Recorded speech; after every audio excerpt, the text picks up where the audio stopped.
எல்லோரும் எப்படி இருக்கீங்க? இப்போ வந்து குழந்த பெற்றவங்களுக்கு வந்து பூண்டு சூப்பு எப்படி செய்யலான்னு பார்க்கலாம். அதுக்கு ஒரு 2 குக்கர் எடுத்துக்கோங்க.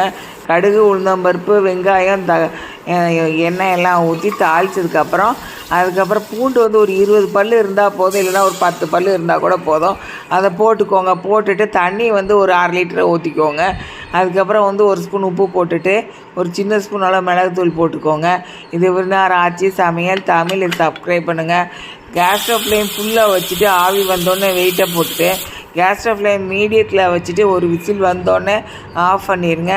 அதுக்கப்புறம் குக்கர் ஆறுனதுக்கப்புறம் அதை எடுத்து வடிகட்டி எடுத்துக்கோங்க. வடிகட்டி ஒரு கிண்ணத்தில் போட்டு ஸ்பூனை போட்டு எடுத்து சாப்பிடுங்க. குழந்த பெற்றவங்களுக்கு பால் வந்து நல்லா சுரக்கும், அதனால் இந்த மாதிரி சமைச்சு சாப்பிடுங்க. ப்ரௌனி வந்து சேல்ஸ் பண்ணுறோம். அது வாங்கணும்னு ஆசைப்படுறவங்க இந்த ஸ்க்ரீனில் இருக்க நம்பர், வாட்ஸ்அப் நம்பர் பார்த்து வாட்ஸ்அப் பண்ணுங்கள். இது வந்து முட்டை போட்டு செய்கிற ப்ரௌனி செய்கிறோம், இல்லை முட்டை இல்லாமல் செய்கிற ப்ரௌனியும் செய்கிறோம். உங்களுக்கு எது தேவையோ அதை வாங்கிக்கோங்க ஆர்டர் பண்ணி. நாங்கள் வந்து அனுப்பி வைக்கிறோம். நன்றி.